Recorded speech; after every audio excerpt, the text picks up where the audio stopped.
5 মিনিটে শুধুমাত্র ডিম ভেজে আজকে বানিয়ে ফেলবো একটা ইউনিক রেসিপি, মজাদার ক্রিস্পি এগ ফ্রাই। রেসিপিটার নাম শুনে কি মনে হচ্ছে অনেক ইউনিক হবে, তাই না? কিন্তু আসলে এটা বানানো খুবই সহজ আর খেতেও খুব মজা। আমি 2-3টা ডিম নিয়ে নিচ্ছি, ডিমগুলোকে সুন্দরভাবে ভেজে নিব, তাই আগে ফাটিয়ে নিলাম আর তার মধ্যে দিয়ে দিচ্ছি সামান্য পরিমাণে লবণ, একটু চিলি ফ্লেক্স, কাঁচামরিচও দিতে পারো চাইলে, একটু গোলমরিচ গুঁড়া, একটু জিরার গুঁড়া দিলাম যাতে ডিম ভাজির ফ্লেভারটা সুন্দর আসে। ডিম দিয়ে যে আসলে কত রকমের ইউনিক রান্না করা যায় সেটা আমার ধারণারও বাইরে। নর্মালি তো বাড়িতে মাঝে মাঝে ডিম সিদ্ধ করি, মাঝে মাঝে পোচ করি, মাঝে মাঝে ভাজি করি। আজকে 3টা ডিম ফেটিয়ে নিয়ে কড়াইয়ে তেল দিয়ে ভালোভাবে আমি ভেজে নিচ্ছি। রেগুলার ভাতের সাথে খাওয়ার জন্য যেভাবে ডিম ভাজি ঠিক সেভাবেই ভেজে নিচ্ছি। এর মাঝে তোমাদের বলে দিই, আজকে আমি যে সুন্দর কমফোর্টেবল লাল টুকটুকে 3 পিসটা পরে আছি, এইটা আমি নিয়েছি ম্যাক্সমার্ট ফেসবুক পেজ থেকে। 3 পিসের গলায় একদম ভারী কাজ করা, আমি হিজাব পরে আছি সেজন্য বোঝা যাচ্ছে না। পুরা কামিজটাই খুবই সুন্দর আর লং, ওড়নাটাও একদম বড় সড়ো কটনের ওড়না। সব মিলিয়ে এই ধরনের ড্রেস পরতে আমার খুব ভালো লাগে আর এই 3 পিসটাও খুবই সুন্দর। ম্যাক্সমার্ট পেজটা আমি রিসেপশনে মেনশন করে দিব, তোমরা চাইলে এরকম সুন্দর সুন্দর ড্রেস তাদের পেজ থেকে নিয়ে নিতে পারো। যাই হোক, এদিকে কিন্তু আমার ডিম ভাজা একদম কমপ্লিট। আমি ভাজ করিনি, ডিমটাকে একদম গোল ভাবে ভেজে নিছি। ডিমটা এখন একদম গরম গরম আছে, তাই ডিমটা আমি এক সাইডে রেখে দিলাম একটা প্লেটে। আর এখন আমি নিয়ে নিচ্ছি ফ্লাওয়ার। আমি এখানে নিচ্ছি কর্নফ্লাওয়ার, যাতে একটু বেশি ক্রিস্পি হয়। তোমরা চাইলে ময়দা ইউজ করতে পারো। এটার মধ্যে একটু লবণ দিলাম, একটু মরিচের গুঁড়া দিলাম, সামান্য পরিমাণে গোলমরিচের গুঁড়া, একটু জিরার গুঁড়া দিলাম যাতে ফ্লেভারটা সুন্দর আসে। আর তারপর হাত দিয়ে সবকিছু মিক্স করলাম। ছোট্ট একটা বোলের মধ্যে খানিকটা কর্নফ্লাওয়ার তুলে নিলাম। এখন তোমরা বলতে পারো 2টা বাটিতে কর্নফ্লাওয়ার কি করব?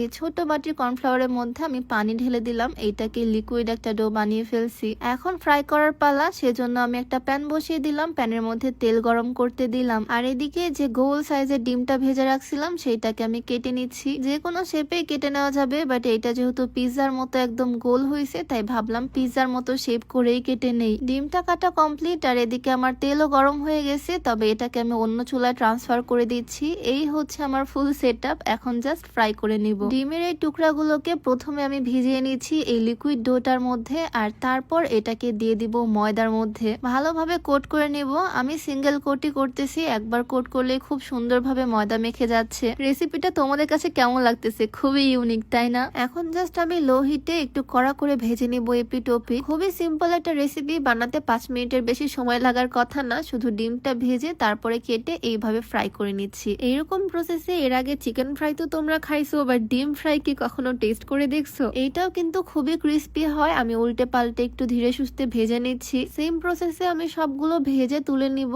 আর এর মধ্যে তোমাদেরকে একটু দেখিয়ে দিতে চাই হেয়ার কেয়ারের জন্য অর্গানিক একটা কম্বো। আমি যদিও সবসময় হিজাব পরি, তবে হেয়ার কেয়ারে আমার কোনো রকমের কম্প্রোমাইজ চলে না। আমি সবসময় অর্গানিক প্রোডাক্ট দিয়ে হেয়ার কেয়ার করি। এইটা হচ্ছে বেস্ট একটা অর্গানিক হেয়ার অয়েল। এর আগে আমি অনেকগুলো শেষ করে ফেলছি, এইটা নতুন বোতল। নতুন করে বলার কিছুই নাই, তেলের মধ্যেই তোমরা দেখতে পাচ্ছ কি পরিমাণে রোজমেরি, তিল, কালো জিরা, মেথি ইউজ করা। এইটার মেইন কাজ হচ্ছে চুল পড়া বন্ধ করা, আর ধীরে ধীরে রেগুলার ইউজ করলে নতুন চুল গজাতে সাহায্য করবে, সাথে চুলের আগা ফাটা দূর করবে, চুলটাকে সিল্কি করবে। হেয়ার অয়েলের সাথে হেয়ার প্যাকটা থাকছে, যেটা সপ্তাহে আমি 1 থেকে 2 বার ইউজ করি। এইটা ইউজ করলে চুলটা অনেক বেশি সফট, সিল্কি, শাইনি হয়। অর্গানিক এই হেয়ার প্যাকটা চুলের জন্য খুবই পুষ্টিকর, চুলের প্রোটিন বলতে পারো। এই কম্বোটা আমি সবসময় নিই অর্গানিক রুট ফেসবুক পেজ থেকে। পেজটা আমি ডেসক্রিপশনে মেনশন করে দিব, তোমরা চাইলে ভিজিট করে আসতে পারো। যাই হোক, এদিকে আমার ডিমগুলো ফ্রাই করা অলমোস্ট কমপ্লিট। এখন একটা ছোট্ট বাটির মধ্যে টিস্যু পেপার দিয়ে দিলাম, যেহেতু এটা অনেক তেলের মধ্যে ফ্রাই করা। ফ্রাই করার পর কিন্তু ডিমের টুকরাগুলো একদম শক্ত হয়ে গেছে, একদম ক্রিস্পি ক্রিস্পি হয়ে যায়। আমার টোটাল 8 টুকরার মতো হয়েছে। 4 টুকরা প্রথমে ফ্রাই করলাম আর 4 টুকরা পরবর্তীতে ফ্রাই করে নিলাম। এইটা বিকালের নাস্তায় হোক বা ভাতের সাথে যে কোনো ভাবে খাওয়া যাবে, দারুণ লাগবে খেতে। দেখে তোমাদের কাছে কেমন লাগতেছে অবশ্যই কমেন্টে জানিও, আর ট্রাই অবশ্যই বাসায় করবা, কারণ এটা বানানো খুবই সহজ, একদম সিম্পল একটা রেসিপি। আমি সাথে একটু সস দিয়ে সার্ভ করতেছি, কারণ এটা খালি মুখে খাবে, আমার হাজবেন্ডকে দিব।